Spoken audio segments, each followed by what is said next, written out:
আসসালামু আলাইকুম রহমতুল্লাহি অবরকাতুহ। সূরাতুল ফাতিহা আমরা সকলেই পড়তে পারি।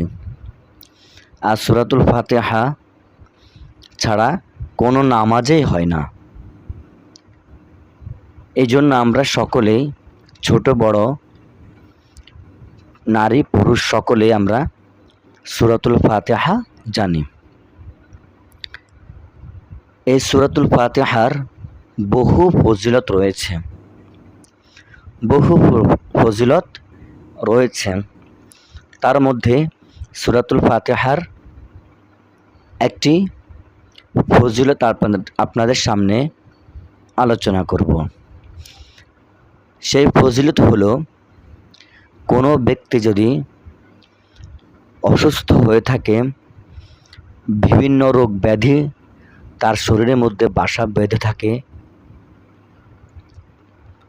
বা কিছুদিন পর পর তাকে রোগে আক্রান্ত করে, অসুখ লেগে থাকে, একটু কিছু থেকে কিছু হলে রোগ ব্যাধি শুরু হয়। আজকে যে ফজিলত নিয়ে আলোচনা করব, আপনি যদি সেটাকে পালন করেন, ইনশাআল্লাহ আল্লাহর এই কালামে পাকের উসিলা করে আল্লাহ রাব্বুল আলামিন আপনাকে মুক্তি দান করবেন। প্রিয় দর্শক, হাদিসে পাকে উল্লেখ আছে যে সূরাতুল ফাতিহা ৪১ বার পড়ে যদি কোনো ব্যক্তি এক গ্লাস পানির মধ্যে ফু দেয়, তখন ৩ বার ফু দেয়, তারপর ওই পানিগুলো কোনো ব্যক্তি যদি পান করে, একটু একটু করে পান করে, তাহলে আল্লাহ রাব্বুল আলামিন তার শরীরের ভিতর থেকে সমস্ত রোগগুলো, ব্যাধিগুলো, অসুখগুলো এই পানি পড়ার উসিলা করে, এই কোরআনে পাকের ফজিলতে আল্লাহ রাব্বুল আলামিন আপনাকে মুক্তি দান করবেন। হাদিসের মধ্যে রয়েছে যে আলহামদুলিল্লাহর সাথে সংযুক্ত করে মিল হামদুলিল্লাহি রাব্বিল আলামিন আর রহমানির রহিম মালিক ইয়াউমিদ্দিন ইয়্যাকা না'বুদু ওয়া ইয়্যাকা নাস্তাঈন ইহদিনাস সিরাতাল মুস্তাকিম সিরাতাল লাযীনা আন'আমতা আলাইহিম গায়রিল মাগদুবি আলাইহিম ওয়ালাদ-দাল্লিন। এই সূরাটি ৪১ বার পড়ে পানির মধ্যে ফু দিবেন এবং সেই পানিগুলো খেয়ে নেবেন।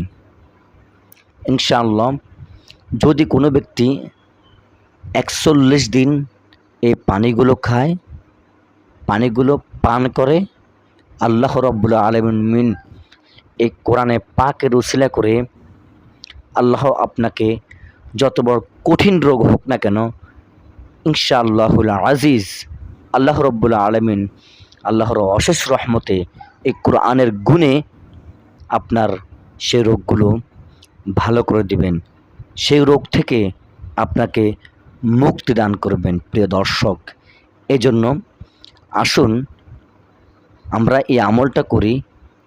যাদের সমস্যা রয়েছে, তারপরও সমস্যা না থাকলেও আপনি যদি পানি পড়াগুলো খান, তাহলে আল্লাহ রাব্বুল আলামিন আপনাকে অনেক রোগ থেকে হেফাজত করবেন। আসুন আজ থেকে আমরা এই আমলটি করি। যদি আপনি নতুন দর্শক হয়ে থাকেন, তাহলে চ্যানেলটি সাবস্ক্রাইব করে পাশে থাকা বেল আইকনটা অল করে দিবেন, লাইক করবেন, কমেন্টে আপনার মূল্যবান মতামত জানাবেন, এবং কোনো টপিক নিয়ে আলোচনা করতে যদি আমি চাই, তাহলে কোন টপিকে আলোচনা আপনারা চান সে বিষয়ে একটা মূল্যবান মতামত অর্থাৎ কমেন্ট করতে পারেন। আজকের মতো বিদায় হচ্ছে। আল্লাহ হাফেজ।